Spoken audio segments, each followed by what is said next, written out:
start us on Zoom or on YouTube.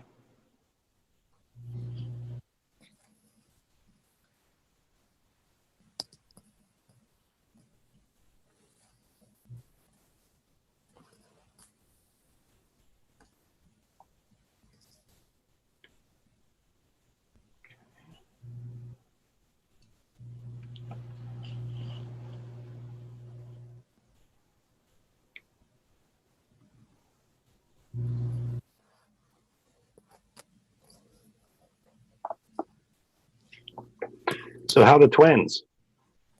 My twins or the Minnesota twins? No. As soon as I said that, I was like, I should probably phrase that. Your twins. Yeah. Your twins. They're great. They're in 5th grade this year. So Wow. they've been back in person since after President's Day, I think was when. Okay. Did they go to like Roseville Public School or? Yeah, there's a K-8 school about 2 miles from our house they go to. So yeah, no, they're doing great. They're glad to be back. And, That's great. Yep. And how's Bethel? Bethel's okay. We're in spring break here. We just got an update about a capital campaign. So we're trying to build a football stadium, apparently. Did not realize that was part of it. But if they can get $4 million by March 31st, they're going to break ground. No comment. No comment. Yeah, I mean, it's sciences and scholarships and humanities is somewhere in there.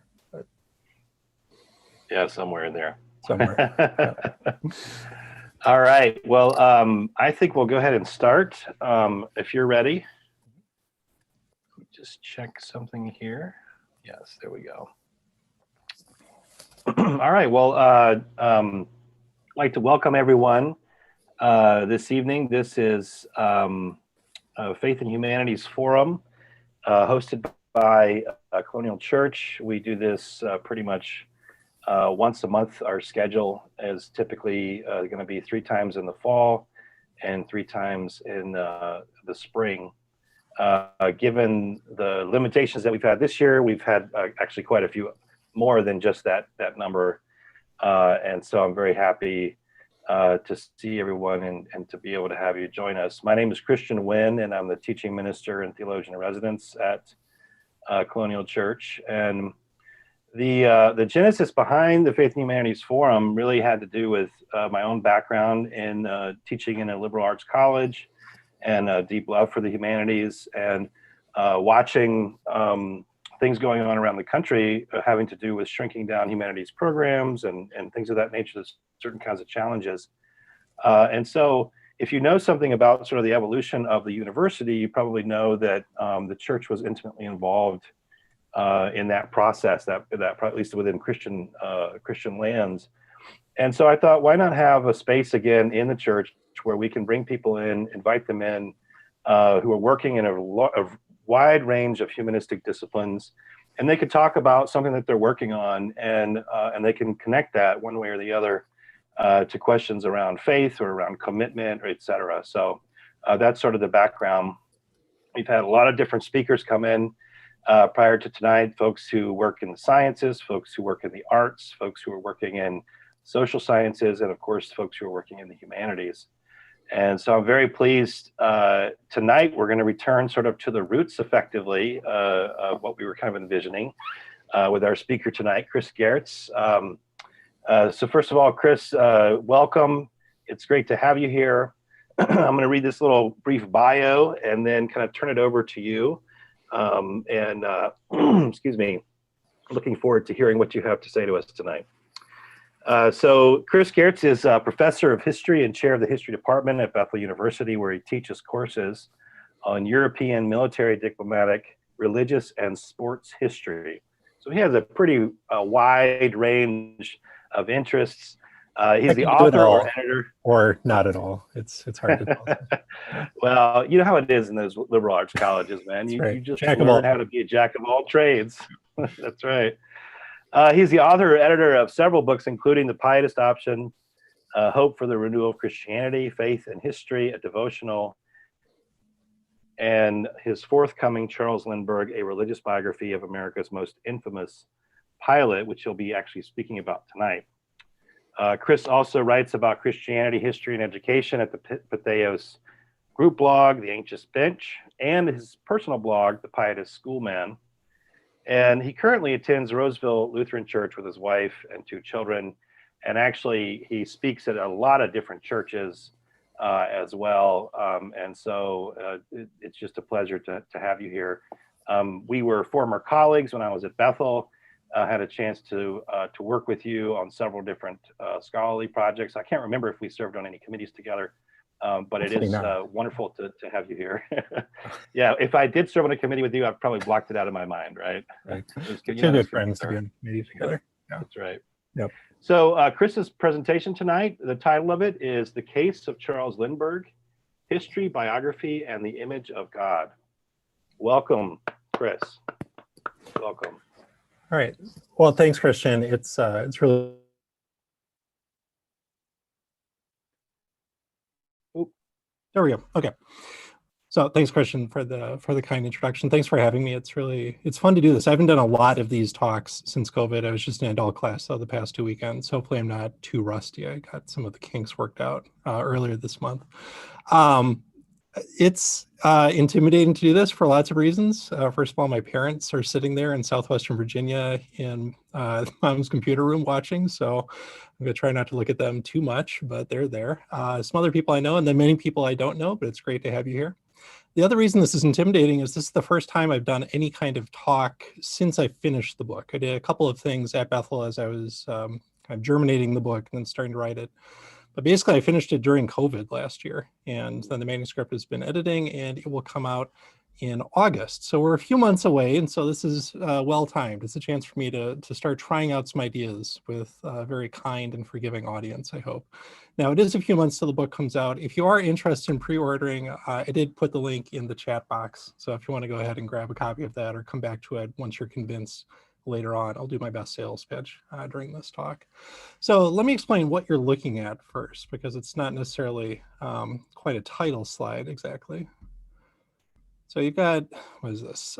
6 images of Charles Lindbergh here. So just to yourself, and then we'll come back to this. I'm just kind of curious, as you've been sitting here waiting for us to start looking at these images, is there one image here that kind of matches your mental image of the name Charles Lindbergh, which I assume is not an unfamiliar name. He's a pretty well-known American, even this many years after his death. He died in 1974. But I think we have many different images of who Charles Lindbergh was. And image is going to be a word you'll hear a lot, especially once we get to the halfway point of the talk. And I want to come back to that, because I think there are a lot of different ways of thinking about the image of Charles Lindbergh. And they attach to some different ways that Christians think about the nature of the word image. And I think it helps us get at the complexity of Charles Lindbergh. So I'll actually put up a version of this slide later, and so we'll come back to it. But just kind of mentally hold on to one image that seems to match what you think of as Charles Lindbergh, maybe even if you can hold 2 in your mind at once. But something that's a little surprising on here, or confusing, or unknown, or just intriguing for some reason. Okay. So one of these images is actually the cover of the book, which you see there on the right of the screen. So the book itself is called Charles Lindbergh, A Religious Biography of America's Most Infamous Pilot, which hints at some of the places we're headed later on, the infamous part. I should say authors have very little input on their titles. We went back and forth. This is going to be called about 2 or 3 other things. The only thing I told the publisher is I don't really care as long as you don't just call it Charles Lindbergh. And of course, that's where we landed. But it's a specific kind of Charles Lindbergh biography. It's a religious biography. And actually, really, to be more specific, if I could have had my way, I would have made it even wordier and said it's a spiritual but not religious biography of America's most infamous pilot. But that doesn't really roll off the tongue. So wisely, the marketing folks dropped that part. But here's what I meant. Because some of you might be sitting there thinking, why do we need yet another Charles Lindbergh biography? There's no small list of Charles Lindbergh biographies. Mine is only about 200 pages. It's not a complete story. If you really want like the full authorized one, get Scott Berg's, you got the Pulitzer, and you got like a 7-figure advance, which I did not get. This has been about 20 some years out, but this was actually the first one written with full access to his papers at Yale, which I had a chance to spend a couple of months working in. Writing this book. So it's a very narrow perspective on Lindbergh, and maybe a surprising perspective. And I don't know if that's a kind of image that came to your mind as you looked at him, that this is a spiritual but not religious figure. So here's my original reason why I wanted to write this, and then we'll discover there are other reasons I found along the way. Yeah, I mean, I think the first question you should almost ask then is why write a spiritual but not religious biography in 2021, whether it's of Charles Lindbergh or anyone else? And here I want to acknowledge I'm doing this partly just because I want to better understand my neighbors. I want to understand literally my neighbors, people down the street. I want to understand my friends, some of my family, my students, even at a place like Bethel, people in the pews. This is increasingly a large share of the American population. Let me give you just a little bit of contemporary statistics to set up where we're going. So this is an infographic from a study put out by the Pew Research Center in 2009, and I'll share that as well if I can do two things at once. So if you want to dig into this yourself, I'll put that in the chat window. And so what it shows you is a comparison between two studies, one in 2009, one in 2019. And these are some trends between 2009 and 2019, according to what's called the Pew Religious Landscape Survey. And so you see pretty clear trends. On the left side in red, the dropping percentage of people in different demographic groups, locations, et cetera, identifying as Christian, and almost parallel to it, and sometimes even nearly exceeding it, the percentage increasingly calling themselves religiously unaffiliated. And so it generally pertains almost across the board. It's more common with young people. It's more common in certain parts of the country. It's more common with people identified as Democrats. But generally, you can find this happening everywhere. More and more Americans do not call themselves Christian.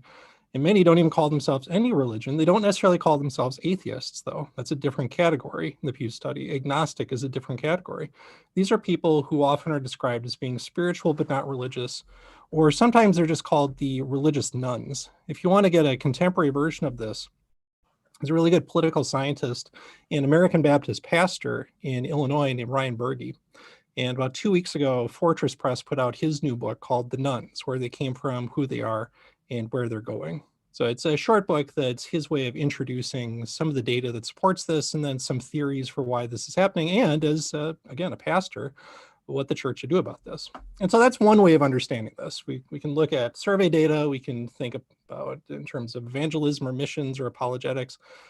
I wanted to think about the way a historian does, which is think about the story of a person. You know, how can the story of one person who is not an atheist, not an agnostic, but also pretty suspicious of organized religion help us to understand this phenomenon? And so I thought I would tell a kind of spiritual story of Charles Lindbergh. So my plan for tonight is to, first of all, just try to tell a hopefully concise version of that story. And here's where I have to remind you, I haven't done this before. I don't know how long this is going to go. I could do a 10-minute version of this. I could do a 100-minute version of it. Hopefully we'll kind of go in between, more towards the 10-minute length. And I'll try to keep an eye on time. But let me tell you a version of that story. I also will try not to tell you everything I know, because I do want you to buy a book. I want to get twin season tickets. I need you not to know everything about this, because you need to buy the book. But I want you to know enough to find this interesting and realize why we might want to pay attention to this kind of not religious but spiritual story. So here's my quick capsule version of the spiritual but not religious life of Charles Lindbergh, and it starts in Detroit, Michigan. Here's a pretty darling Charles Lindbergh, I've got to say, at 1 year old in 1903, being held by his mother, who has a great name, Evangeline. It's my daughter's name, coincidentally, which some of you know comes from the Greek for gospel. And that's a suggestion that Charles Lindbergh does come from a pretty religious background on his mother's side. Her grandfather was actually a Disciples of Christ preacher. He would dunk people into Orchard Lake, 50 miles north of Detroit, and he wrote the Lord's Prayer on a dime-sized piece of paper to practice handwriting. He was a fundamentalist, restorationist, Bible-believing preacher. And so was his daughter, but his granddaughter was not. She was much more in the mold of her father, who was a dentist and a scientist, and went to church at First Christian Church in Detroit, but not very religious. And so Evangeline Lodge, as she was named, was not especially religious. She read the Bible to her son, but it also told him, but I don't think this is true, which gives you a little bit of insight into where he's coming from.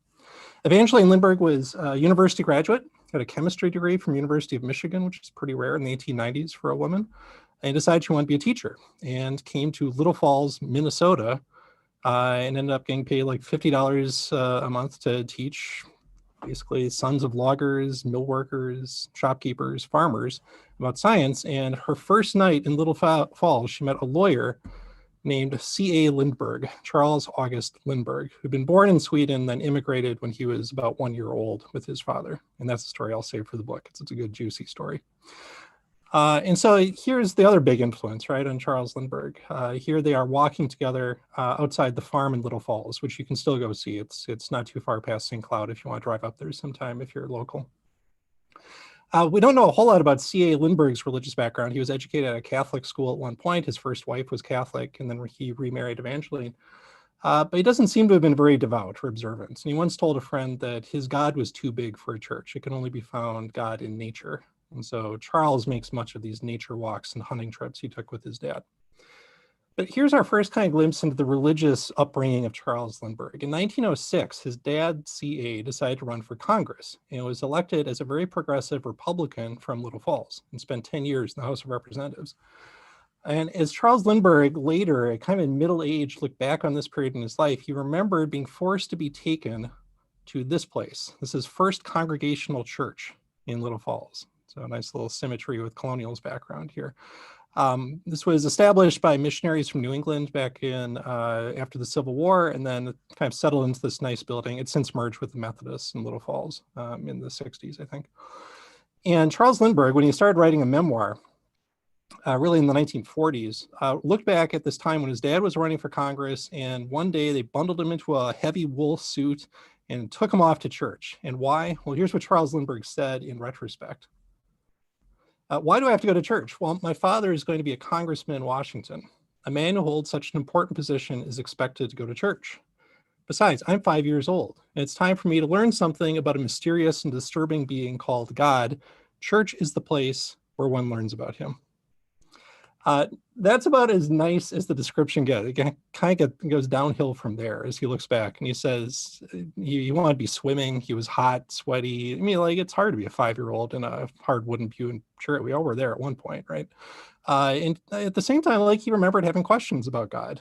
He actually, like most kids, had questions that we would now call metaphysical or theological. And his main memory is he didn't get the answers in church. It was too boring. It was tedious. And whenever he asked an adult, they kind of look at him as if he was wrong to ask the question, he said, which maybe some of us can identify with too, right? And so religion in its organized fashion was never a big part of his life. His mom claimed they went to church a lot. He denied that. It's a little bit hard to tell. But one way or another, it's not obviously a big influence on him. And in any case, because his dad was a congressman, Charles Lindbergh lived a pretty peripatetic childhood life. Most of his time he was in Little Falls. But if you've ever gone to that house, you might know that it's freezing in the winter. There's no heating because in the winter they'd be in Washington, D.C. with when his dad was in session. And then in between, they would stop at Evangeline's folks' place in Detroit. And so he spent his kind of childhood oscillating amongst those three places, Little Falls, Washington, and Detroit. And not surprisingly, he changed schools a lot. He was a pretty terrible student, never stayed anywhere for more than a few years. He went to a Quaker school in Washington, D.C. for about 3 years, and his classmates called him Cheese, which he did not like. But finally, he graduated because of World War I. It's another story for the book. And then finally, in 1920, let himself be talked into going to college. And he went to the University of Wisconsin-Madison. He was going to study mechanical engineering. But he was an utterly awful student. In the Minnesota Historical Society records, you can see his grades from Washington and from Wisconsin, and you knew he was not going to last long. The one thing he was good at was he was an ace shot on the ROTC team, right? All those hunting trips with his dad paid off. And he decided at some point in his sophomore year, engineering was not for him. He was going to do something else with his life, and so he quit, drove off to Nebraska on his motorcycle, and decided to learn how to fly an airplane. Now, what does this have to do with the religious biography of Charles Lindbergh? I don't think we associate religion with airplanes a whole lot unless you're afraid of flying and you pray before and at the end of any flight. But generally, we think of this as a very secular, technological kind of process. In the 1920s, first of all, the plane is not that old, right? It's been barely 20 years here since the Wright brothers and Kitty Hawk when Charles Lindbergh starts taking flying lessons.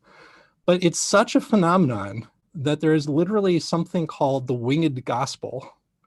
Aeronautic religion is actually a thing in the 1920s. If you're really interested in this, there's a book by Joseph Korn simply called The Winged Gospel that details all of this. It was called air-mindedness sometimes.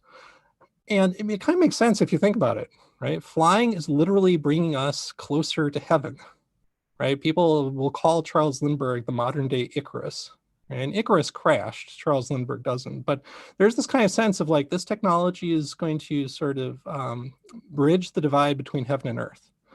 And it carries all sorts of hopes with it, right? People talk about the airplane resolving world conflicts, bringing prosperity. Christians will start using it for missions, right? About the same time Charles Lindbergh flies the Atlantic, you get the first aviation-based missions projects. And so it's got this sort of religious aspect to it, and it uses the language of religion. People are apostles of aviation, evangelists of aviation, martyrs of aviation. And Lindbergh looks back and says there was something kind of godlike about being a pilot. I mean, it does feel a little bit divine to be up there so close to the heavens, looking down at the smallness of the world and risking your life in the process. And so he'll have a lot of reflection later about mortality and divinity surrounding learning to fly and asking how crazy he was in his youth. So anyway, he learns how to fly and becomes a really good pilot. He's a barnstormer for a while. You see him putting on a parachute. He would do tricks where he would double load a parachute, cut one, and then plummet and then release the second one. He's kind of an idiot in some ways. And then he decides to join the Army. He needs to make a career of it, so he goes to flight school. There are no jobs in the peacetime Army. The Army is tiny, and so he becomes a male pilot. And it's as a male pilot that he decides to try to compete for $25,000 and become the first person to fly solo across the Atlantic Ocean. So this is a prize that a hotelier restaurateur named Louis Ortigue has been offering since 1919, and no one's claimed it. People have died in the process. And Lindbergh specially constructs a plane in San Diego, flies it across country, which is itself a feat. And then on May 20th, takes off from Long Island, and about 35 hours later, lands outside Paris at Le Bourget Field. Right. And so if you know who Charles Lindbergh is, this is still most likely why you know who Charles Lindbergh is. There are many other things he accomplishes. This is the big one. And I don't think I can possibly underscore how big a deal this was at the time. Like right from the moment he landed, there were literally 150,000 people drove out to the northern suburbs of Paris to crowd around Le Bourget Field. He was afraid he was going to kill someone because they didn't put brakes in airplanes back then. And then he comes back and he gets ticker tape parades and the rest. And we'll kind of go into this. I'm going to say more about this a little bit later on. It's obviously a big part of the book. But it makes him a kind of messianic figure. Ernest Hemingway, who's in Paris at the time, right, says that Lindbergh is an angel. And then his editor, a guy named Harry Crosby, says that no, he's actually the new Christ. And Crosby was at the field and he looked at all these people and he thought they were kind of like medieval pilgrims going to a shrine to grab a relic, a piece of the true cross. So right from the start, you get these kind of like Christ illusions with Lindbergh. He's like this figure come to save us from the wreckage of World War I, from the decadence of the 1920s, to restore morality. There are all sorts of versions of this. Other people call him a new Daniel, Ezekiel, Isaiah, Elijah, right? Joan of Arc, David. There are all these kind of religious allusions to Lindbergh at the time, which you can take a lot of things away from it. But one, it's, again, that aviation is this kind of transcendental activity, and this is the highest apostle of the new religion. Okay. He gets back to the United States, gets to meet the president, ticker tape parade in New York, and then he spends most of the rest of 1927 flying around to all 48 current states to kind of essentially preach the gospel of aviation, right? To tell people, look, this is the wave of the future. We need to start building airports, and we need better training for pilots. And and a couple of years later, they set up the first cross-country airway, and Lindbergh helps found TWA. And so that happens. And then at the end of the year, the government asks him to go on a goodwill tour of Latin America, which he does a couple of times. And he starts in Mexico.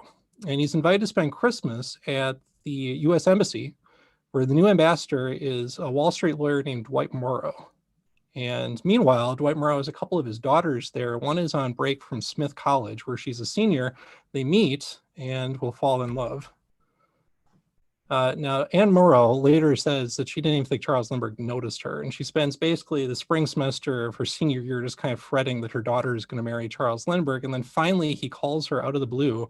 2 dates later, they're engaged. And then they marry in 1929, and Union Theological Seminary professor officiates the wedding, right? And So they become one of the most famous couples in the world. Anne Lindbergh becomes a pretty gifted pilot in her own right and a great aviation writer, and accompanies him on many long journeys. They travel the Pacific Basin, the Atlantic Basin. They go from Africa to South America.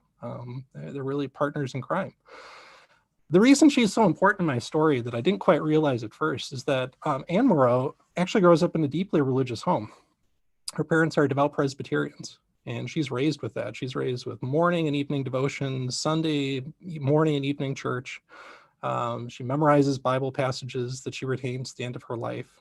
And so she makes for an interesting kind of contrast with her husband. They both end up being kind of religious nuns, spiritual but not religious, not conventional Christians. But they come from very different places. One leaves the faith for childhood, but never really leaves it. And the other doesn't have a faith of childhood and discovers it in middle age. So they make for a nice kind of contrast in the book. We'll hear more from Anne later on. All right. So she's one of the key influences. Other things, but also to many other philosophical, literary influences on him. Here's the other big influence that you probably have never heard of, but is a fairly significant figure. This is Alexis Carell. So Alexis Carell is a Jesuit-educated French scientist. He wins the Nobel Prize for Medicine right before World War I for experimenting on animals, mostly in suturing blood vessels. So he's a pioneering surgeon. And then he comes to the Rockefeller Institute in New York and spends most of the rest of his career there. And when he meets Charles Lindbergh in 1930, Carell is working on essentially an early version of open heart surgery. And they're struggling with how do you keep organs essentially functioning before transplant. And Charles Lindbergh at this point becomes a biological researcher with a year and a half of college, no background whatsoever, but he's a pretty gifted engineer and inventor, and he builds this thing you're looking at called the perfusion pump, which essentially kind of simulates blood flowing through the heart or whatever other organ you're transplanting. He's published in Science, the great journal, at least twice in the 1930s, and they have this really effective partnership as biological researchers, which is interesting. But the reason that I talk so much about Alexis Carell is twofold. One, I'm not going to tell you yet because I want to save it for later, because I know that's a good storytelling technique. The other is that he is a rather iconoclastic Catholic mystic. So he's a Nobel Prize winning surgeon, but the other thing he's famous for is he writes a book about the miracles at Lourdes, right? The healing miracles associated with the appearance of the Virgin Mary. He believes in the supernatural. He spends time interviewing people who do hypnosis, who can stop their breathing, we'll talk about Eastern religions later on. And in the 1930s, he spends most of his time trying to develop what he calls a science of man. That would not just be things like physiology and psychology, but also spirituality, and try to use a broad idea of science plus spirituality to improve the human species. That's the goal of Alexis Carell. And we'll see it makes quite an impact on Charles Lindbergh. So between Anne Moreau and Alexis Carell, now our spiritual story is really going to start kicking in. But of course, something really important happens not too long after this. The Lindberghs have their first child in 1931, leave him with his grandmothers, go off across the Pacific, go to Japan, go to China, fly home, and then their son is kidnapped. And a couple months later, his body is discovered not too far from their estate in New Jersey. Right, so the crime of the century. It's not honestly a big part of my book. If you're coming to a Lindbergh book expecting a lot about kidnapping and the trial of Bruno Richard Hauptmann, you're going to be a little disappointed, but it is interesting. Because first of all, there's a religious response to this. People talk about baby Lindbergh as this kind of Christ figure, being sacrificed. There are prayers. Madison Square Garden just pauses for 3 minutes to pray. Charles Coughlin, the radio priest, leads a prayer service on the radio and encourages the kidnapper to drop the child off at an orphanage. So the Lindberghs consult have a seance at one point, right? There are all these sort of little religious touches to the story. But here's what's really interesting to me. Anne Lindbergh is shattered by this. She spends most of the rest of her life processing her grief about this. And she draws in everything from Buddhism to C.S. Lewis, talking about the death of his wife. That actually becomes an important resource later in Anne's life. Charles never cries about this, at least according to Anne Lindbergh. He never shows his grief. And I'll say there are some conspiracy theorists who actually suggest that Charles Lindbergh orchestrated the kidnapping and murder of his own son. I'm not going to go there. That's not in the book. I don't think there's evidence of that, but it is odd, right? His response is very, at least, stoic. And as a good Swede, I understand that, but it struck his wife as odd. And he did not go out of his way to comfort her. He didn't write anything about this. There's like 2 pages of his written comments about the kidnapping and the trial in his extensive memoirs. He barely says anything, but he did talk to his wife, and she kept very assiduous diaries. I just want to share 2 diary entries with you from 1932. So in May, this is his way of comforting his distraught wife when their murdered child turns up. He says, "Everything is chance. You can guard against the high percentage of chance, but not against chance itself."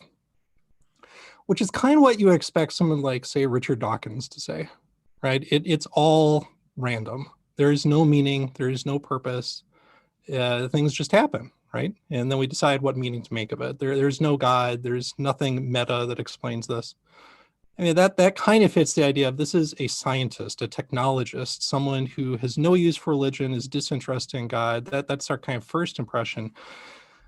But then something changes. Anna's pregnant in the middle of all of this, gives birth to their second son, John. It was a very difficult pregnancy, but she feels a little bit reborn by this. And they're having a conversation about life and death, right? Birth and renewal. And in August, he tells her this: "The more I go into science, the more I feel that one cannot say that everything ends with the death of the body.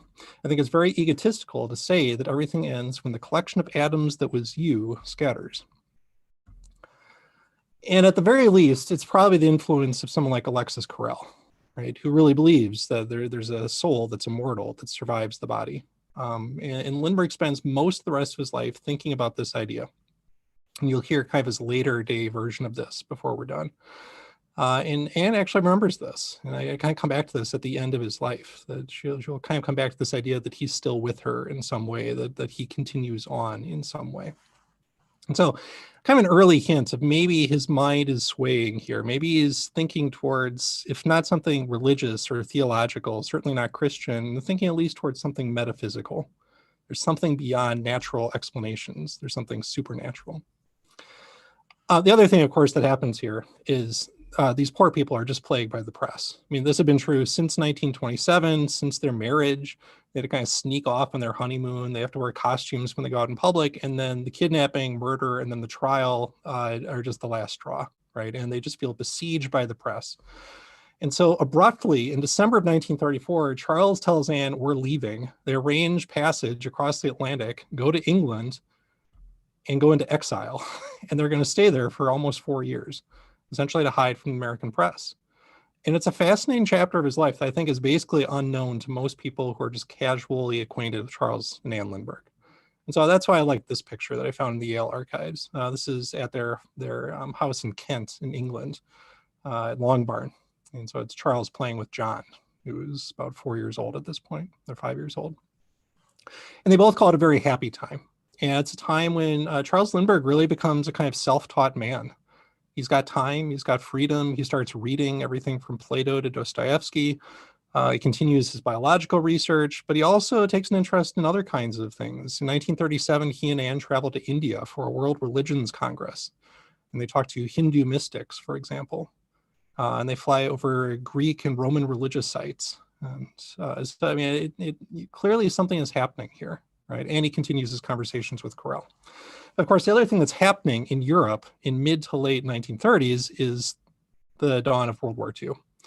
And Lindbergh is watching this, at least as an aviation buff, and maybe we'll see later as something else, and sees his country being sucked into another world war. His father had opposed World War I, had actually voted against it before he left Congress. And Lindbergh kind of takes up that mantle, and in 1939 decides to return to the United States to speak out against the US intervening in World War II. And next to the kidnapping and the flight, this is probably the other thing you know about Charles Lindbergh, right? America first. He starts with the radio addresses in 1939, 1940, and then 1940 to 41, he basically goes on tour and he speaks to 10 to 15,000 people at a time, making the case against intervention, even as it gets closer and closer.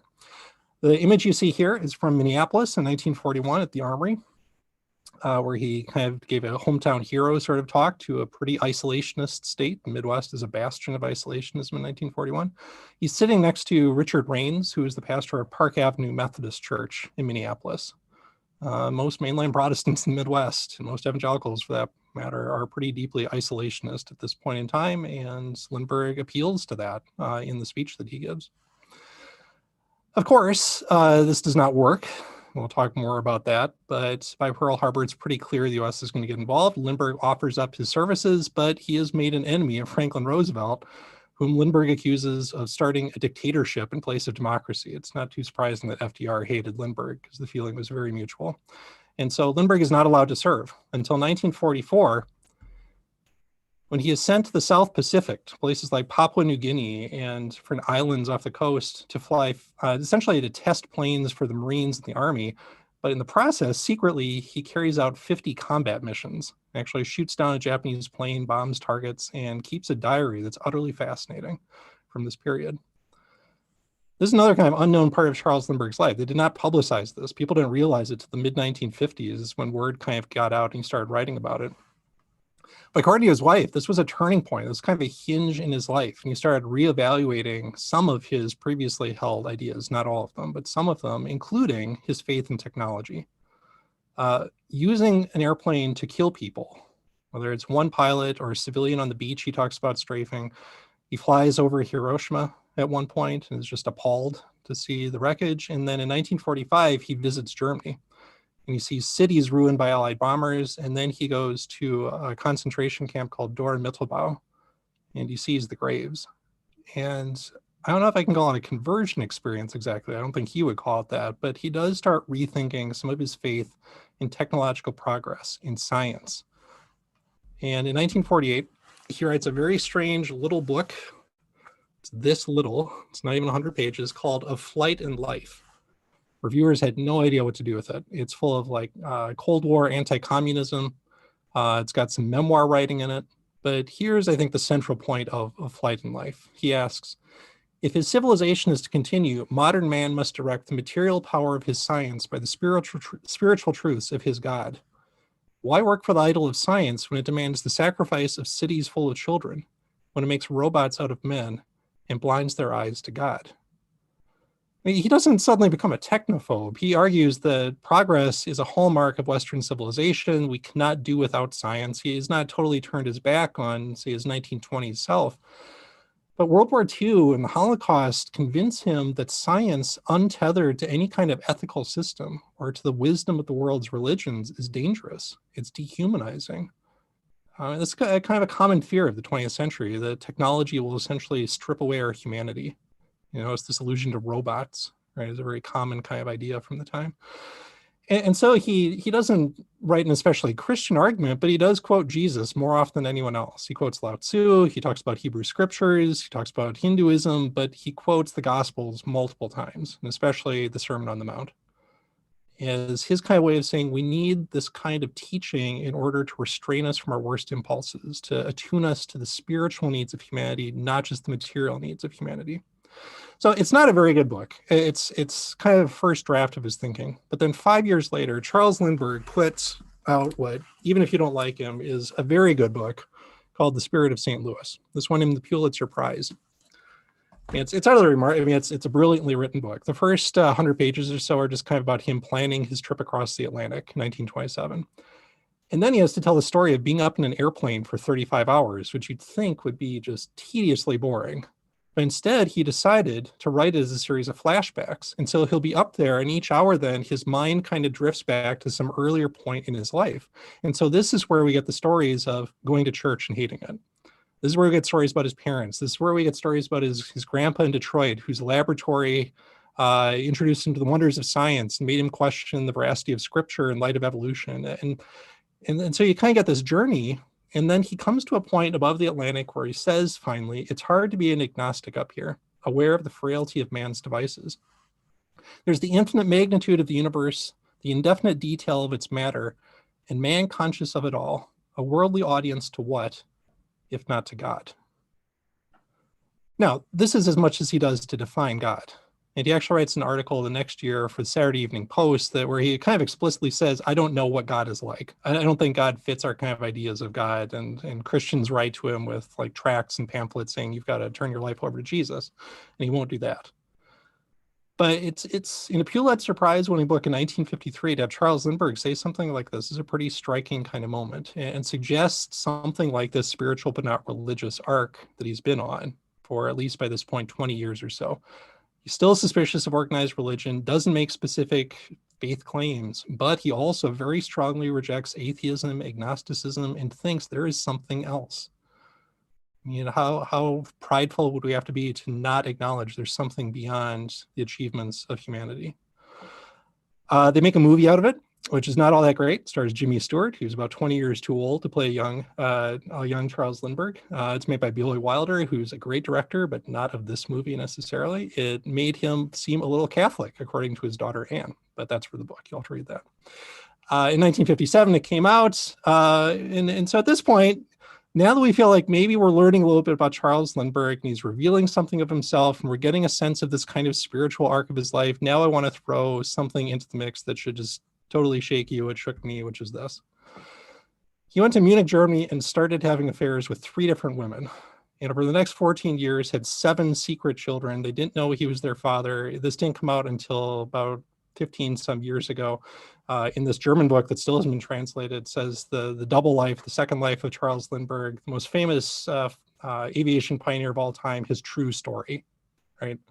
It's kind of tell-all book by 3 of his European children. Now, I'm not the kind of person who can write history in detail of the sex life of Charles Lindbergh. I am far too Swedish and Minnesotan for that. So this will skip past very quickly if you get the book. But I do suggest, like, this points to something about Charles Lindbergh we should always bear in mind. This is a secretive Byzantine kind of person. This is not someone who exactly wants us to know everything about him, right? And his daughter, Reeve, who has been a wonderful kind of resource for this whole project, said when she learned about this, what mostly struck her was how lonely he was, right? That he had to go out of his way to create this new family in Europe, right? In 1954, is he 55 years old, right? And he already had 6 kids, right? And he had Anne back at home, and he does this. And then we should think about that. You know, what makes him so lonely, and why then does he spend so much of the last 17 years of his life thinking about God, thinking about what lies beyond, thinking about what else there might be? Right? This is not someone who's deeply fulfilled by his existence, and also not someone who wants us to understand him exactly. Okay, one other surprise for you before we get to his death. In 1962, Charles Lindbergh took the first of many trips to East Africa, and specifically to visit a people group in Kenya and Tanzania called the Maasai. He had met one of them in Switzerland at a religions congress and was really struck by the way they thought about God and about nature, and he visited other people groups. He went to American Samoa a couple years after this. The picture you see is from one of his many latter year trips to the Philippines, where he spent time with essentially Neolithic people groups, or so he thought they were. So why was he drawn to these people? Partly because he was drawn to what he called the primitive. He thought there was something about civilization that had become almost narcotic, and maybe we needed to do something a little bit simpler, and specifically something simpler in deeper connection to nature. This also helps launch Charles Lindbergh's last great career, which is he was an environmental conservation advocate. He worked with World Wildlife Fund to try to protect endangered species, helped create Voyageurs State National Park up in northern Minnesota under the Nixon presidency, campaigned against air pollution, noise pollution, deforestation. Right, that was the last cause of his life, and he was very effective at it. And he leaves a pretty remarkable legacy there. Partly he was drawn to that because his visit with the Maasai had convinced him that we had misunderstood God. The Christians and Jews and Muslims and other theists misunderstood God, and God was actually to be found everywhere. And so it's kind of hard to pigeonhole him. He's either a pantheist or a panentheist, right? It's not quite that he says that every tree is God, but God can be found in every tree. It's not that he is God, but God can be found in him, I think is what he would say. And he starts musing about what does happen when all your atoms dissipate, when your body decays. And he says, well, it plus your spirit disappear back into what he called the life stream. I almost think of it like the Force or something. It's like George Lucas. There's like this kind of universal thing out there that we all participate in our kind of temporal mortal existence, but also after death. Right? We get reabsorbed back into it. That was his way of thinking about death and mortality and really immortality. And it makes a lot of sense they'd be thinking about that because he was dying of cancer as of 1972. He had lymphoma and finally died in 1974. He went to hospital in New York and they told him basically there's nothing we can do. You can die here, or you can die somewhere better. And he flies all the way across the world to Hawaii, where they had bought a house a few years before, and spends the last week of his life designing his own grave and funeral, which by itself tells you a lot about Charles Lindbergh. And so this is his tombstone. It's on Maui on Hana Beach. It's right next to a Congregationalist church created by missionaries out of Coral in 1860 or so. And it quotes Psalm 139. If I take the wings of the morning and dwell in the uttermost parts of the sea. And so there is the spiritual life of Charles Lindbergh. And I did that in like 35, 40 minutes or so. That seems about right. Okay, so there's a lot more to say, right? And maybe we can come back to it. And if you have questions, I will pause and take a drink of coffee. But after I do that, I will try to kind of regather myself and talk about what this all means and how I try to tell the story and maybe a couple of theological reflections too. So let me take a drink. If there are any questions, feel free to unmute yourself and shout them out.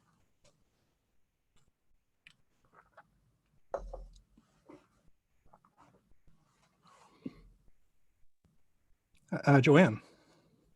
Yeah, hi. I'm really enjoying this. I've read a lot. I've read all of Anne Morrow Lindbergh's works. I'm one of her biggest fans, and most of Charles' writings. But The Secret Life was new to me.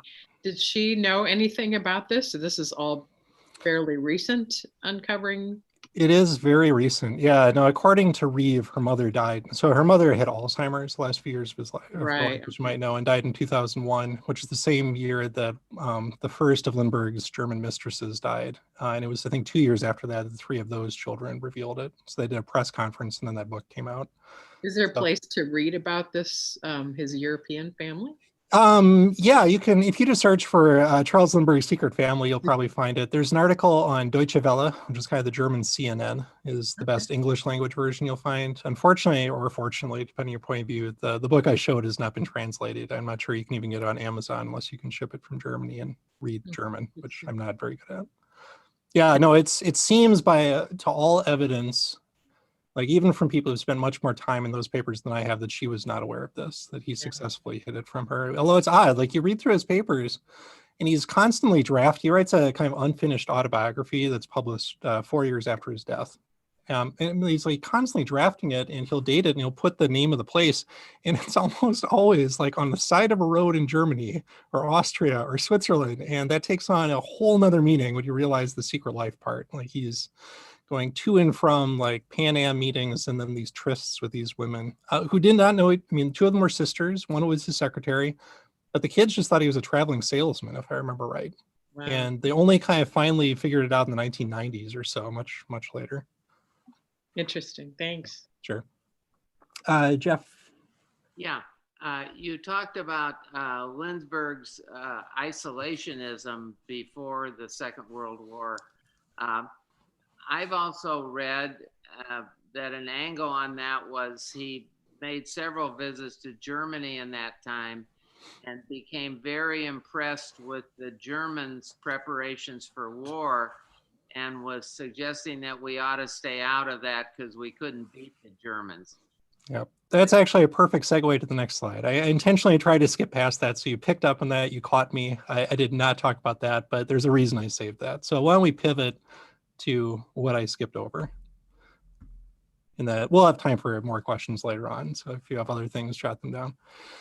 So let me kind of start. I'll get to the Germans in like 2 minutes here, but let me step back. So how do you write a biography of Charles Lindbergh? Now, the first question I should say is maybe you don't need to write one.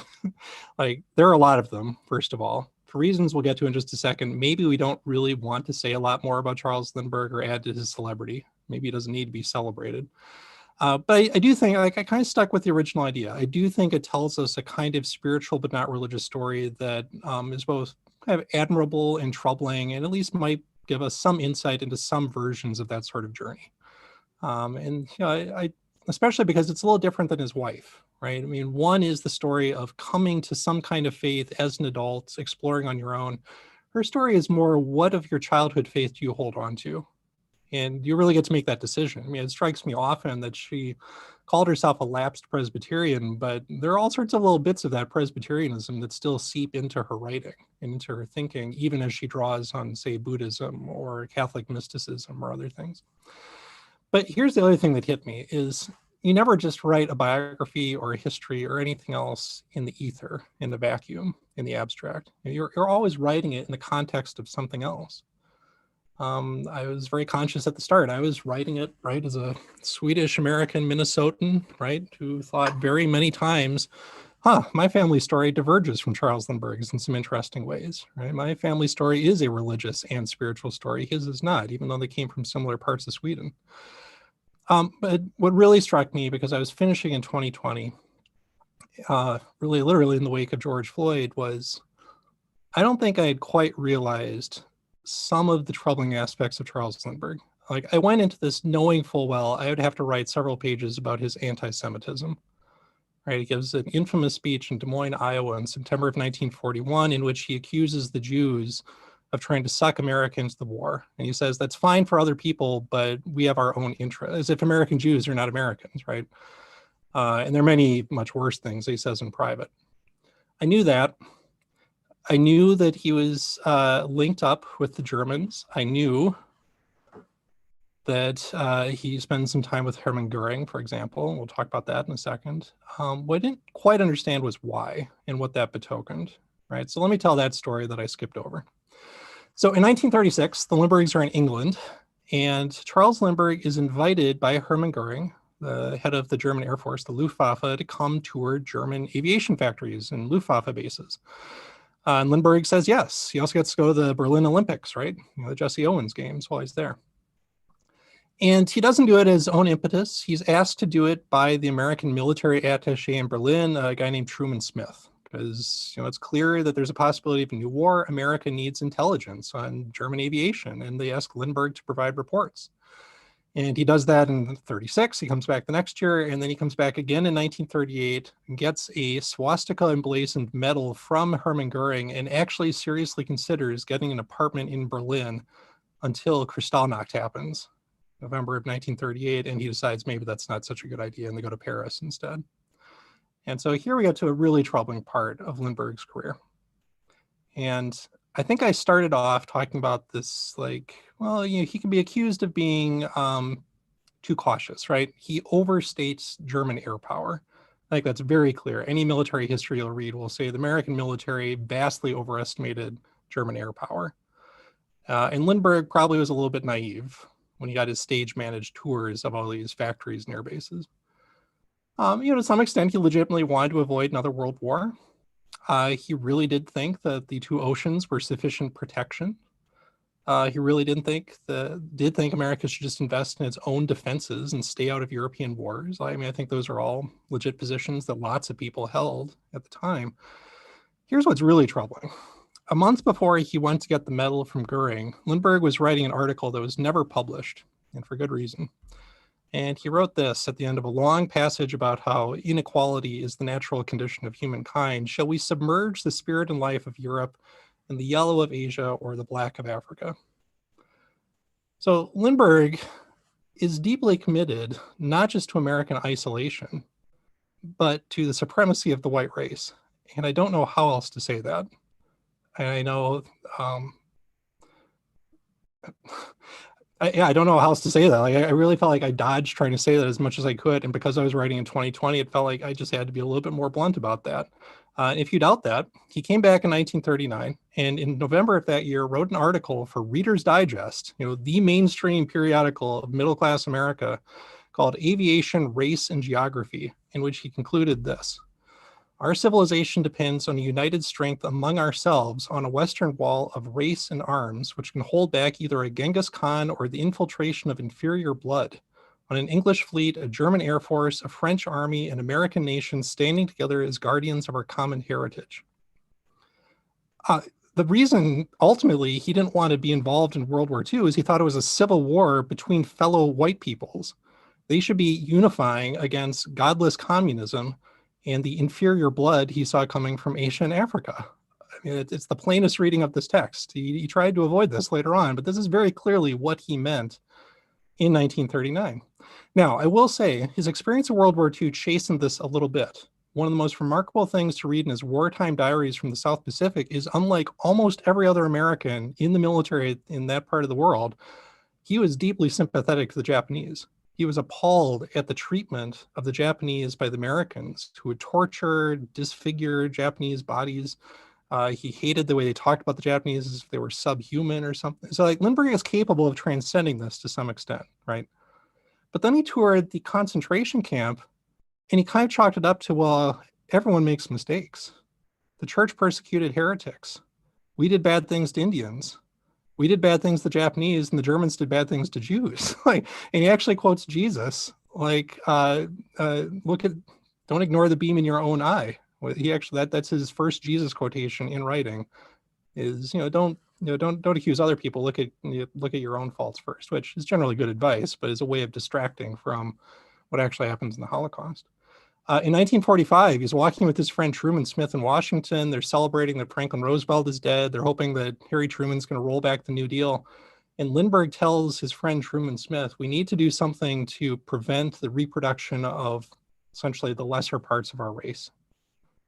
And he doesn't exactly say what that is, but in the 1940s, at least 2 separate occasions, he says that African Americans should all lose the right to vote.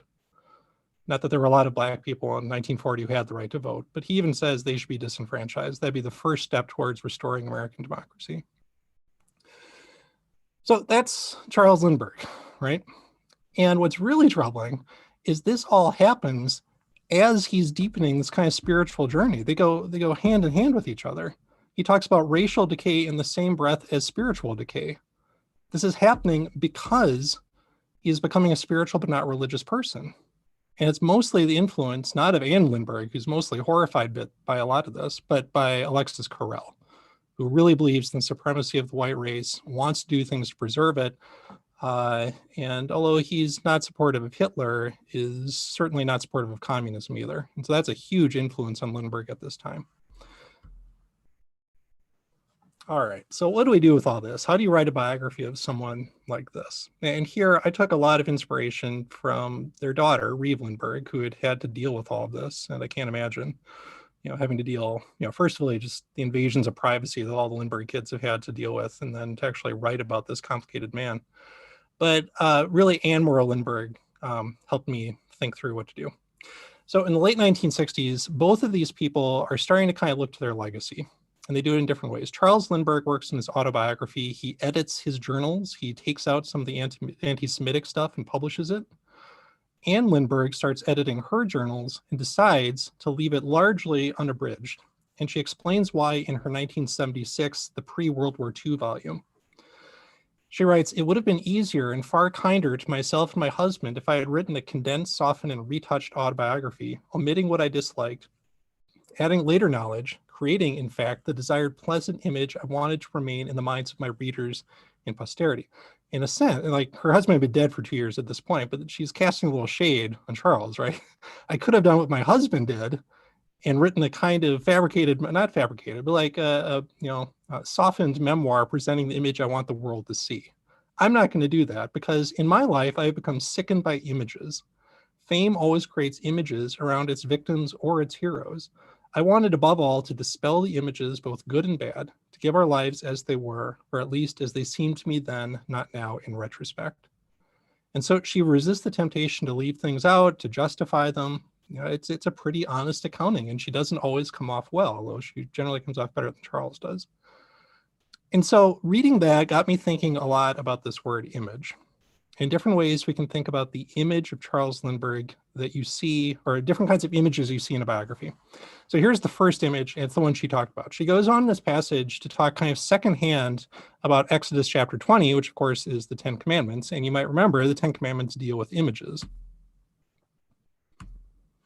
So her favorite Bible version is the American Standard. "Thou shalt not make unto thee a graven image," she said. That's part of her justification for why she's sick of images. She has seen too many graven images, or idols, as we call them.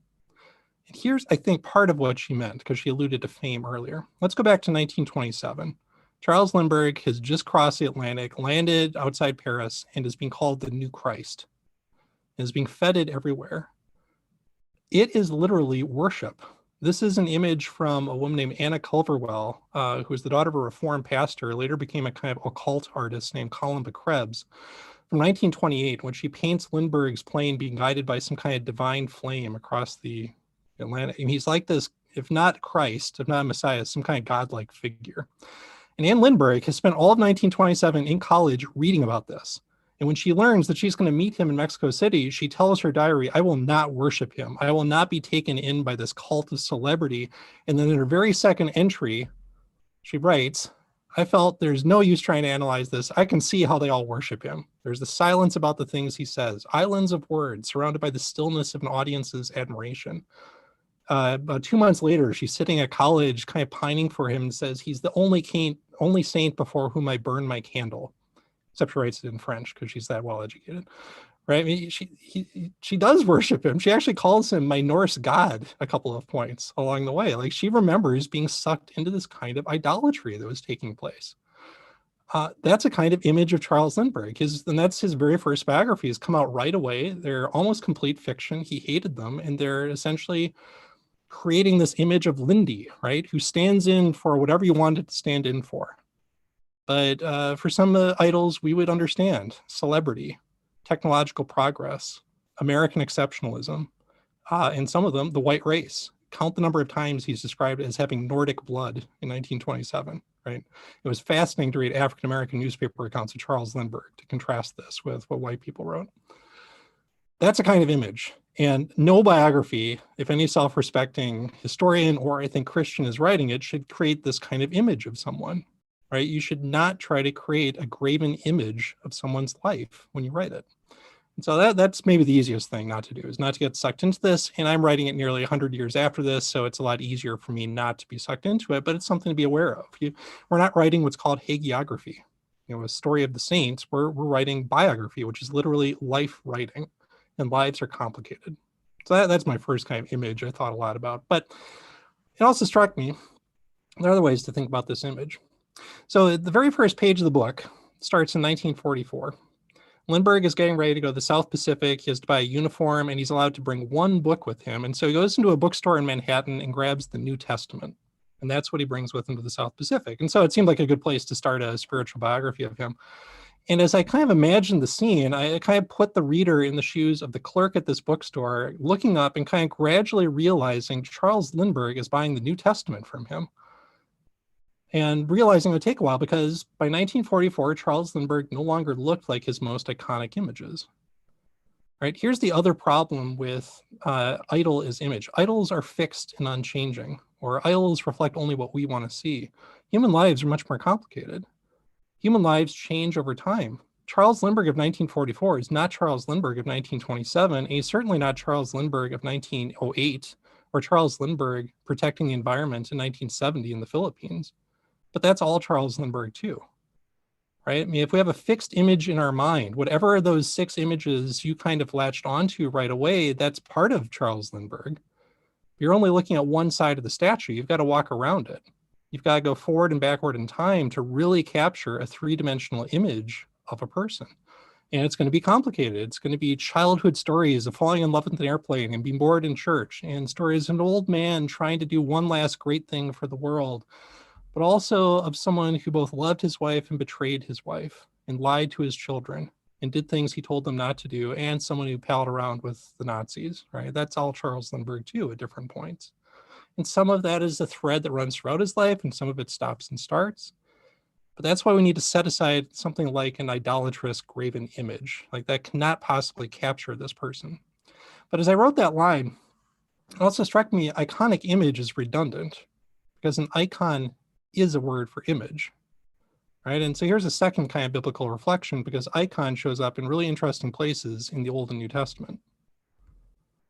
For example, the Apostle Paul writes in Colossians 1 that Jesus, the Son of God, is the image of the invisible God, the firstborn of all creation. No one has known the Father, but those we've seen the Son, right? And in the Greek, Paul uses the word icon, right?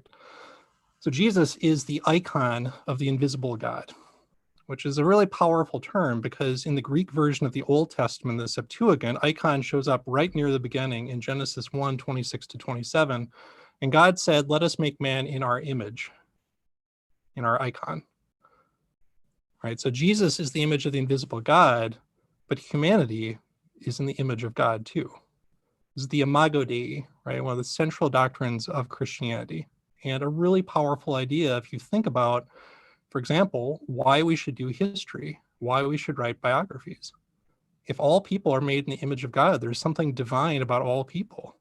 It's not the same thing as pantheism. I'm not saying that all people are God, but they bear the likeness of God. They are marked with God's likeness, and they have inherent dignity and worth. This undergirds whole projects of human rights and liberty and equality, but it also undergirds historical scholarship. Right before spring break, we were talking about this in our intro to history class, which new history majors and minors take. And I read to the students from a book by an evangelical historian named John Fia, who teaches at what's now Messiah University in Pennsylvania. And John, in one of his chapters, he writes about different Christian theological ideas that can kind of shape history. And he writes about sin, but he also writes about the Imago Dei. And here's what he has to say, because I think there are two important ideas here for us. Because we are made in the likeness of our Creator and thus share in some fashion the divine image, human life is precious and sacred. So there's the first idea, right? This is motivation for doing any kind of history, whether it seems religious or not. I have colleagues who do history of prostitution, right? I have colleagues who study Islam, right? They are all studying people made in the image of God. And what a deeply Christian thing to do. But here's John's other implication that's obviously pertinent for us. John claims, then, there are no villains in history. While people have been created with freedom and are thus capable of performing villainous or sinful acts, even the most despicable human subject bears the image of God and thus has inherent value in God's eyes. So, the obvious implication for us here, unless you want to talk about Hitler right now, Charles Lindbergh is made in the image of God. Nothing he can do can fundamentally eradicate that. He can use his freedom, he can use his godlikeness in terrible ways, but he is made in the image of God. And so if we treat him too much like a villain, we are literally dehumanizing him. We are turning him from a subject into an object. As I think Martin Luther King would say, we're turning him into a thing, right? We're turning him into a two-dimensional image instead of a fully fleshly person who bears God's likeness. And that is a kind of reason to write a biography of Charles Lindbergh. It's got to be weighed against other things, like whether writing a biography of Lindbergh is just going to create idolatry, feed celebrity, supersede all the problematic things. But I think it is a good reason to tell this kind of story, to tell it in its fullness, to tell it with an eye towards his sinfulness, towards his misuse of God's freedom, but also to capture that he's in God's image too. And so I did hold on to this idea, but it has to be held in tension with another idea, which is most of the time in the biography, you're looking at the image then of Charles Lindbergh, right? But there are all sorts of other people, often not named, who are part of the biography as well. There are Black people that he doesn't regard as being on the level of white people. There are Jewish refugees that he is disgusted by. Right? There are those Japanese soldiers that he has some empathy for. There are those secret unwanted children in Europe who don't even know their father. Those are all people made in God's image as well. They're part of the story. And so I think the other reason you tell the story is it helps us understand the sacredness of life, precisely because Charles Lindbergh doesn't understand the sacredness of life. And so here's what I've been skipping over this whole time. The other thing that should trouble us about Charles Lindbergh is he was deeply committed to what's called eugenics. It's why he writes about blood, right? It's why he worries about the reproduction of less fit members of the species. Eugenics is this kind of pseudoscience of the late 19th and 20th century, that flows out of legitimate science, genetics, right? Thinking like, well, humans, like animals, reproduce and certain traits are selected out from reproduction, and maybe we can control that. Maybe there are certain desirable traits we want to encourage. At one point, there's even a project to have a kind of eugenics booth at the Minnesota State Fair where you put up model families, right? To say, here's what a good Minnesota family would look like, be like them. Fortunately, we don't do that. But also took kind of negative forms. In Nazi Germany, it took the form of the T4 program, which led to the euthanasia, the killing of at least 250,000 people, including children with developmental delays, people with mental illness, right? That's a kind of eugenics. In the United States, it wasn't that cruel, but it usually took the form of compulsory sterilization. Minnesota passed this law in 1925. Didn't get rid of it till I was born in 1975. About 30 states had this kind of law, including the state of Virginia. My parents are sitting right now. In the 1920s, there was a young woman named Carrie Buck in Virginia who was deemed to be feeble-minded because of IQ scores. And court sentenced her to be sterilized so she could not reproduce and pass on her feeble-mindedness to other children. And it became a lawsuit. Went all the way to the Supreme Court. In the same month that Charles Lindbergh flew across the Atlantic, the Supreme Court ruled on this case 8-1 that the 14th Amendment did not offer protections against forced sterilization. And Chief Justice Oliver Wendell Holmes Jr. said the certain number of generations of imbeciles is enough. Right? It's in the public interest to stop this and to weed out imbecility. The only person on the Supreme Court who voted against that was the one Minnesotan on the Supreme Court, a guy named Pierce Butler. I drive past Pierce Butler Drive all the time by the state fairgrounds, right? He was also the one Catholic on the Supreme Court in 1927. In the week of Charles Lindbergh's flight, a Catholic periodical, a Jesuit journal called America, editorialized against eugenics, and it said this: "Every man, even a lunatic, is an image of God, not a mere animal, a human being, and not a mere social factor." All right, this is actually woven into the story of Lindbergh. The Minnesota Eugenics Committee tries to give him a prize for heredity, right? For this Nordic god demonstrating his superior genes, right? He doesn't really pick up on it until later through Alexis Carell, but he becomes convinced of its validity, and it shows up in all sorts of places, and it undergirds his notion of white supremacy. Here's another part of that 1938 document where he's writing about the white species being surrounded by, yellow of Asia and black of Africa. He writes this: "The doctrine of equality is a doctrine of death. There is no equality in nature, in beauty, or in life. It is a concept of man and not of God." Now, some of Charles Lindbergh's attitudes modify over time, and this one never modifies. To the end of his life, he believes that God ordains strife, competition, violence. It's the one thing about Jesus he can't stand: meekness, gentleness, right? Jesus has no room for this kind of idea. And he debates this with friends who try to say, aren't we all children of God? Aren't we made in God's image? And Lindbergh rejects these. He says that's man's kind of made up belief, but no, God seems to ordain inequality. God wants quality, not equality. And we need to do things to enhance quality of life, not to protect the equality of life.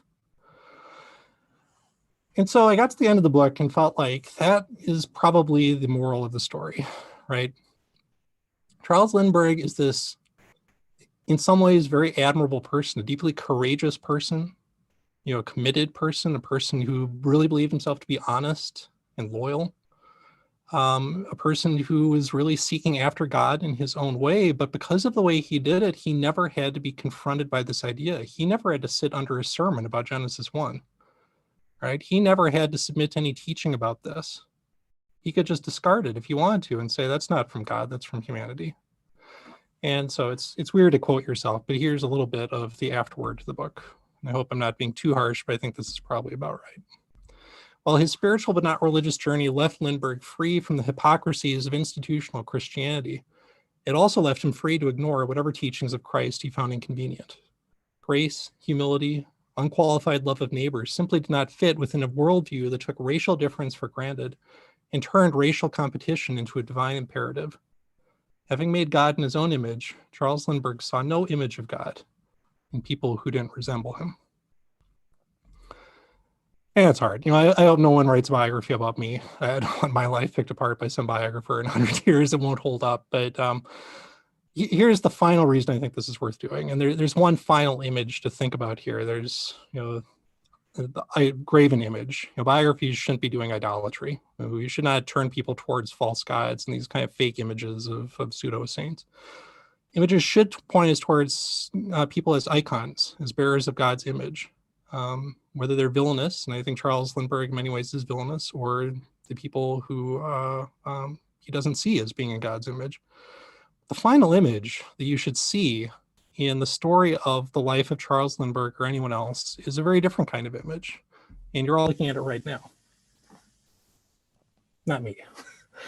Think about how often you've looked at yourself in the past year. I really hate this. We have 2 mirrors in our house, and I spend almost no time in front of it because it just makes me self-conscious. And I realize my colic is not going well, or my hair is receding, or my beard's not that great, or something. Like I hate looking at my image. But Zoom and FaceTime, they give us a kind of image of our loved ones that we can't see in the flesh, but there's also that little image of yourself. You've probably seen yourself more in the past year than you have in a long time. And I don't know how comfortable that is or how much you notice it, but I think that's the other thing that should happen when you read a biography, when you read any history, is you should see an image of yourself. You should see a reflection. You should see some version of yourself in the story. We think about that all the time in history, that the past is a mirror to the present. And sometimes we look at it and we congratulate ourselves and say, look at all the progress we've made. Look how much better we are than the people of the past. Sometimes it's the reverse, right? Sometimes we lament what's lost, right? The simpler times compared to the hectic present. I think most importantly for Christians, the image you see of yourself should be, a complicated one. You should not look at the image of Charles Lindbergh and just see how much better you are than Charles Lindbergh. There's probably going to be a little bit of that image there that's familiar. There's a lot about Charles Lindbergh that I find familiar, not just because I'm a Swedish American Minnesotan who's kind of tall and introverted.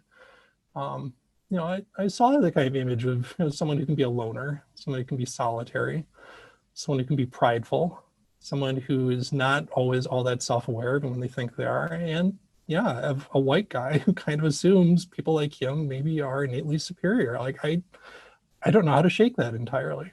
And doing this book has been deeply troubling in that way. But in the end, I think like for a Christian audience, that's why I think this is an important book to read. It's not just to say, oh, look at those foolish spiritual but not religious people. They're not hearing about the Imago Dei.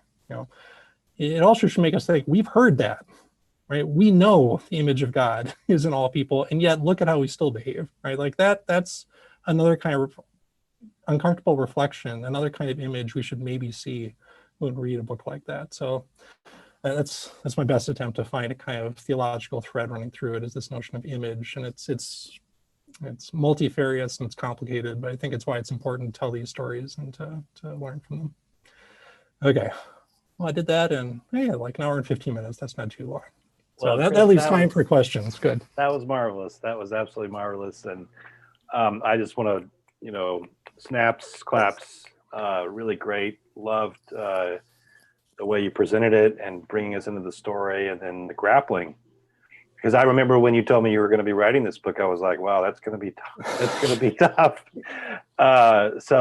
I am going to mute myself, and we'll just let folks you can either use the tool that should, I think, be available next to your name to raise your hand, or you can also unmute yourself, and I'll kind of let you field questions as they come towards you, Chris, okay? Sure. And maybe just unmute yourself, because I can't actually see everyone on one screen, so I might not see the hands going up.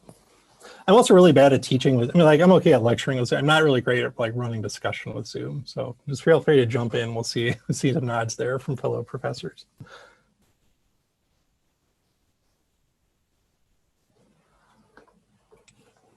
I have a question if nobody else is saying anything. Betty. I happened to read the book for a book club a few years ago by Reese Lindbergh, Under a Wing, a memoir. And so I'm curious, and you said several times that you worked with her, you had direct contact and communication with her. Could you say a little more about that? What is her perspective? What is her perspective on her father and her family right now? Yeah, most recent contacts. Sure. No, I'm so glad you asked about that. It was really an unexpected kind of joy. Like I kind of knew most of the Lindbergh children are still around. Most of them are pretty reclusive. Reeve has been probably the most public. Near the end of the book, I actually quote a talk she gave at Westminster Presbyterian in downtown Minneapolis back in the 80s, where she talked about kind of the Minnesota heritage. So of all the Lindbergh children, she's the one who talks about being a Lindbergh. And she's done things for the State Historical Society throughout time. She actually had a little thing on video for MNHS last fall that I watched. So she writes children's books now. She lives on a farm in New England. So I kind of connected with her through someone who used to work for Minnesota Historical Society, kind of heard what I was doing, passed along, and she wrote back to say, hey, I'd like to talk. Because she had actually encouraged, there's one previous spiritual biography written by a guy named T. Willard Hunter, who's exactly as interesting as his name suggests.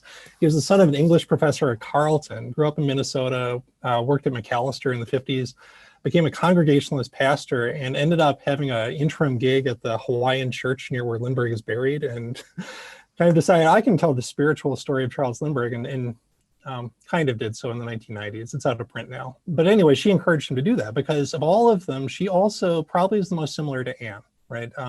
If you read her books, like kind of like her mother, she draws in many different religious traditions. She actually has a whole collection of children's prayers. It includes like Psalm 139, her father's tombstone prayer. It includes St. Augustine, Francis of Assisi, but also Native American prayers and Buddhist prayers and Jewish prayers. Like if anything bothers me about this book, and especially the title calls Charles Lindbergh America's most infamous pilot, it's that I know that Reeve Lindbergh needs to read it at some point, and I just feel bad about that because she knows this. So in the book that Betty held up, Under a Wing, is a really good memoir. And about 200 pages into it, she tells the story, or maybe it's earlier, she tells the story of being in college and her friend saying that her dad was a fascist, and she could not understand what they're talking about. The Charles Lindbergh of her memory at that time, at least, was stern, kind of occasionally imperious, basically loving and very tolerant and progressive is how she remembered him, and she couldn't make any sense of it. And then she went to the Lindbergh house in Little Falls, and she heard a recording of this Des Moines speech in 1941. And she actually remembered like sitting there crying in Little Falls thinking, how could you have done this to us? Who are you? Why didn't you apologize? Why didn't you explain yourself? And like, so that actually became part of the book. I decided I had to kind of pause here and say, we're kind of like Reeve Lindbergh in some ways. Now, we don't feel it as deeply as she does, obviously, but that's kind of how we respond. Like, it's easier to hold on to that 1927 heroic pilot. We don't want to believe that he's also an anti-Semitic white supremacist who liked eugenics, right? And so like seeing it through her eyes, first of all, maybe empathize with the difficulty of what it must have been to grow up as Charles Lindbergh's daughter on so many levels. And then she has to write about meeting her secret European half-siblings later on. But also kind of, she's had to deal with this kind of complicated image more than anyone else, right? And we all know this. I'm looking straight at my parents right now. They're complicated image bearers. They don't mind me saying it. They know that, right? Like we all know this, but like, especially at this level, where you're surrounded by people like me writing books about it too. And so mostly I just feel like really grateful to her for being generous enough to even like take time to answer questions. It'd be very easy for her to simply say at this point, I've done my share of this. I don't want to talk to any more Lindbergh biographers who are just going to tear my dad apart. And so I kind of dread the email that I get when she finally reads it and tells me that I wasn't kind enough, because that's probably true on some level. But I suspect she'll actually kind of understand where I'm coming from based on her own writing. Let's see. Actually, there are questions in the chat box. Kent, do you want to read this, or should I just read it out for people? Okay. This is from Kent Whitworth. Why was Lindbergh empathetic to the Japanese, but to so few others who didn't look like him? This is a fascinating question. Like, he does have this sort of burst of empathetic insight, in the middle of a really terrible war. If you've never read it, read John Dower's book, War Without Mercy, which is about just how brutal the Pacific War was and how dehumanizing it is. And a lot of it has to do with racial assumptions on both sides, right? It's the Japanese as much as the Americans. And so in the midst of that, for Charles Lindbergh to actually have this breakthrough and be like, why are you desecrating these bodies? Why are you celebrating killing people? And I mean, it's also to some extent, this is where he first encounters Pacific Islanders. I mean, he has very paternalistic attitudes about them, but it's also where he first starts to question, like, what were missionaries doing to these people? And why are they treated so badly? And so like he starts to have this capacity to kind of, to some extent, see humanity in people that, 5 years before he was describing as the yellow of Asia, right? So why could he do that? And then like in the same breath, a year later, repeat his call for disenfranchising Black people, right? Like, I don't think I have a great answer to that, except that sometimes like actual embodied experiences are educational. And it's different than kind of viewing people at a distance, right? Charles Lindbergh spends most of the time I've talked about living in nice estates in New Jersey and on the Long Island shore. He lives in Darien, Connecticut, for God's sake. It's one of the richest places in the world. His house is like $6 million now. He lives a privileged kind of removed upbringing with people that look a lot like him. And he grew up in a place with people who looked a lot like him. He didn't spend a lot of his time around difference. And so maybe in 1944, those like few months in the Pacific are a rare kind of place of kind of indirect but intense intercultural contact for him. So that's maybe the best explanation I can come up with, Kent. I don't know if that covers it all, but I think it at least plants seeds then for why in the 60s and 70s, he then does start spending time with people in Africa, people in the Pacific, people in the Philippines, right? And again, it's a little bit paternalistic, I think, to 21st century eyes, but he generally loves them and admires them in many ways.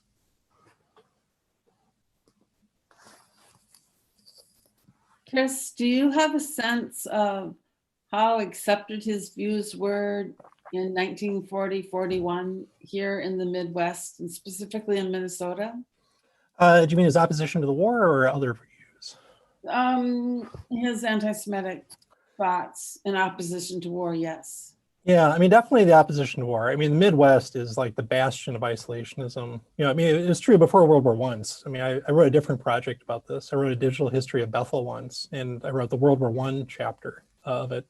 It was striking, like Swedish Americans want nothing to do with the war. If anything, they sympathize with the Germans, right? Not with the Russians, not with the English.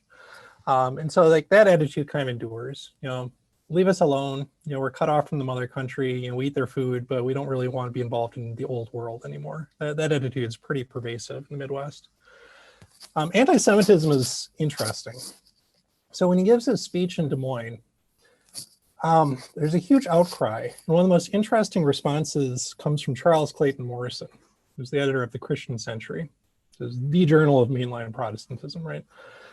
And he can't defend Lindbergh, but he also says this is hypocritical. The people condemning Lindbergh for anti-Semitism don't let Jews into their country clubs, don't want their children to marry Jews, right? Lindbergh speaks at Yale, my graduate alma mater. Up until the 1960s or 70s, there was a quota system. Only a certain number of Jewish students were allowed to enroll at Yale. Like anti-Semitism, it's not what it was in Germany or Latvia or Romania or France. But it's not exactly an unknown phenomenon in American society, right? And I think Lindbergh, in that way, actually in a lot of these ways, is kind of he was a creature of his context. His attitudes about Black people, right? 1940, that's hardly unusual in America at the time. He's just a little different because he has a certain platform, right? And he's got this kind of worldliness and celebrity to him, but in many ways, he sounds a lot like other Swedish Americans in Minnesota. And so like that. I wrestle with that a little bit. Like, is that story really worth telling then if it's so ordinary? But I think that kind of gets at the idea of, he's holding up a mirror to maybe our president. He's certainly also giving us a little glimpse into here's what this culture is like in 1940, or here's what it's like. In the 1927 chapter, at one point I said, this is almost like a spiritual biography of America, not Lindbergh, because so much of that chapter is about responses to Lindbergh and what it tells us about American society at that time. So I'm sorry, that's a rambling answer to the question, but I think in many ways he's actually very typical of his time, which is also hard for us to hear.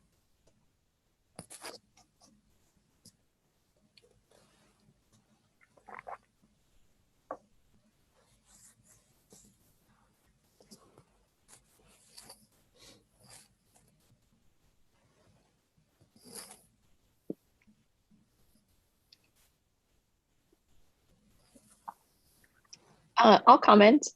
Hi. Hi. It's nice to actually get to hear you. Thank you so much for your work and for sharing it with us. And I think I just wanted to say thank you for going there. Like, it's hard to tell complicated stories. It's hard to tell honest stories. And yet I think about both in my work as a Christian, as an ethicist, and as a general human. It's only by, I believe, telling those stories that it actually opens up formational space for the rest of us to do that work.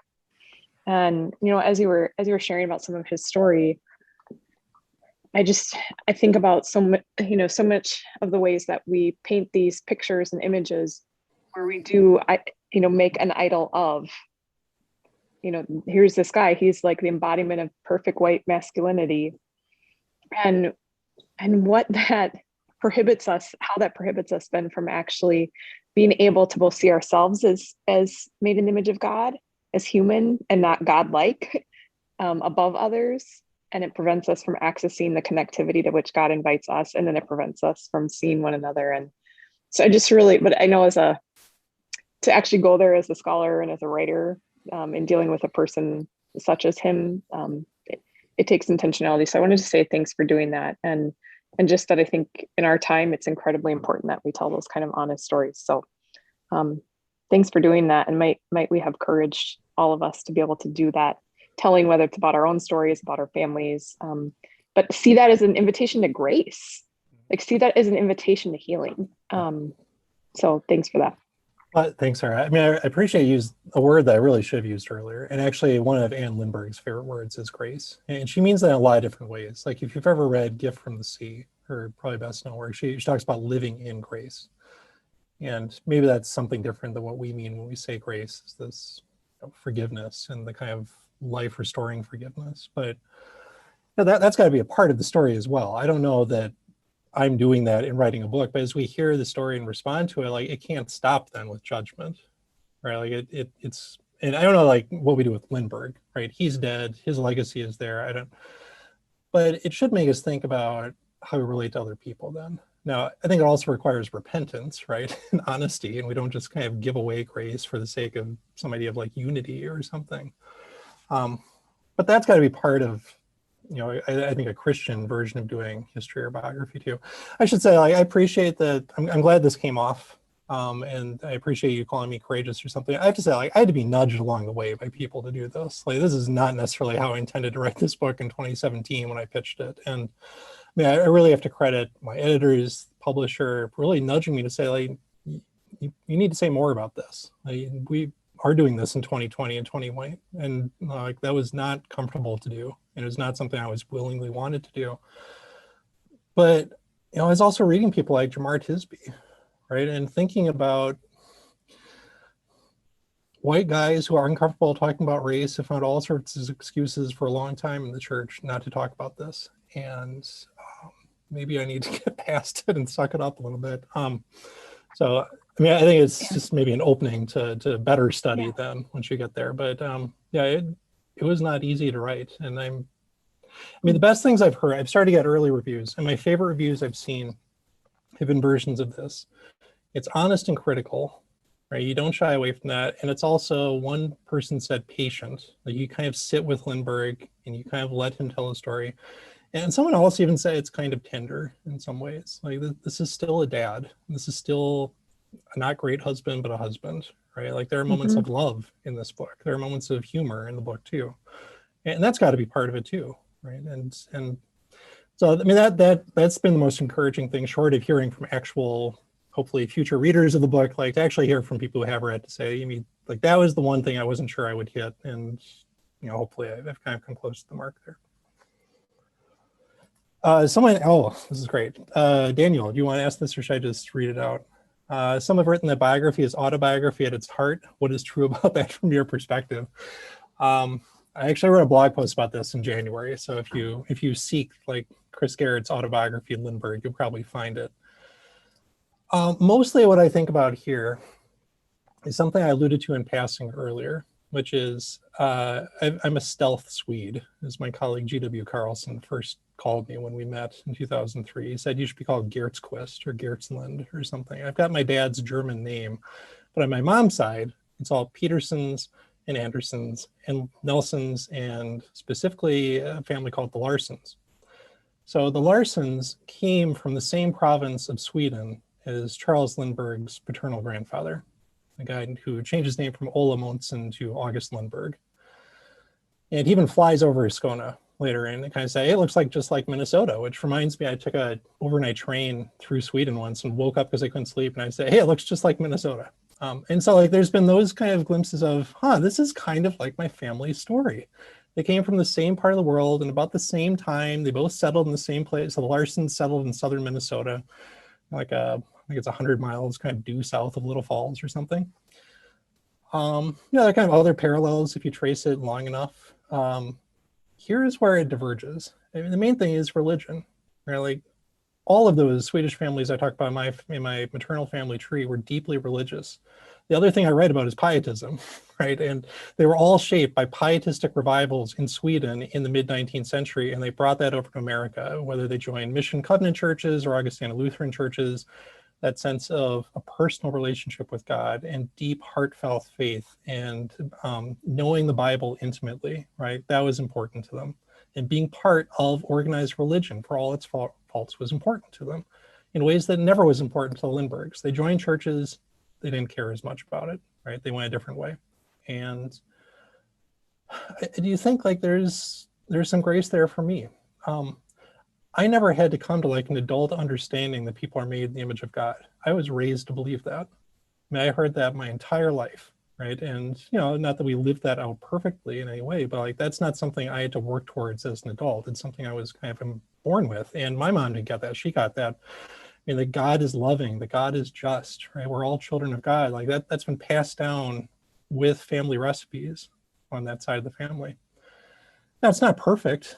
A couple months ago, I reread my grandma Peterson's family history of these four families. And apparently J.P. Larson was kind of anti-Semitic, which I don't remember ever reading. But again, not uncommon for Midwestern Christians in the 1930s or so. But the other thing that strikes me about the Larson story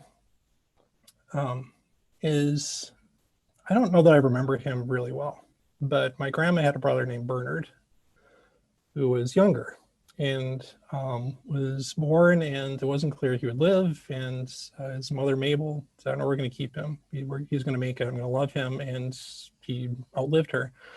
Bernard was born with Down syndrome. Right. And so right after, I guess my great grandmother died, my grandparents took care of him. There was a trailer, I think, out was the Apple Orchard one. And so I have dim memories of Bernard and of other people with Down syndrome coming to the family church. That is someone that eugenicists were trying to keep out of the bloodstream. That's the definition of the unwanted elements of the species that people like Charles Lindbergh were trying to suppress, you know, through positive or negative means.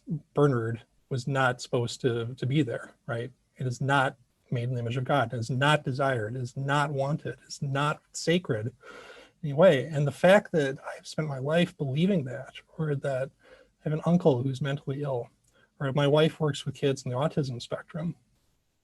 And so I can't talk about the German T4 program without crying. Before I even get to the Holocaust, I talk about people who are mentally ill, autism, with Down syndrome, were exterminated by gas by the Nazis in 1939 to 1941. And so I think there's some grace there, right?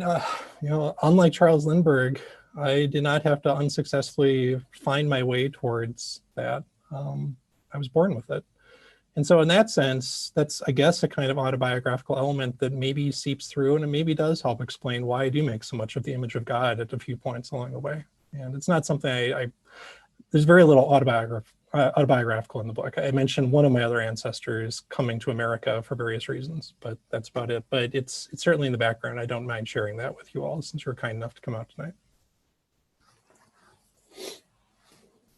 Well, Chris, I just want to say again, thank you so very much for an absolutely wonderful presentation and for a really, I mean, I found a very interesting theological reflection. You always used to tell me, "Yo, I'm not a theologian, I'm a historian." Well, you're doing pretty good, man. You're doing pretty good. So again, the book is Charles Lindbergh. What was it? The subtitle: America's Most Infamous Pilot. Is that right? Religious biography of America's most infamous pilot. Yeah. Religious, but or what? Spiritual, but not religious. Yes. Yeah. And that comes out in August. August 17th, I think, is the current date. We'll see how that changes. And Chris shared it in the chat that you can pre-order.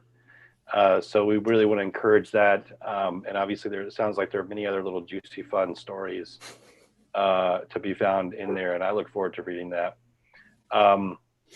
Just as a kind of concluding comment, just to let you know, we have one more speaker in our series this spring. Doug Hoverson will be visiting with us on April 15th, and he will be talking about the history and spirituality of brewing beer. So that'll be a great way to end. It'll be tax day, or what was supposed to be tax day, April 15th. So probably a good topic to have on a day like that. So So thank you very much, everyone. Great to see you, and hope that you'll consider coming back. And thank you again, Chris, for a wonderful presentation. Thanks for having me. Good night, everyone.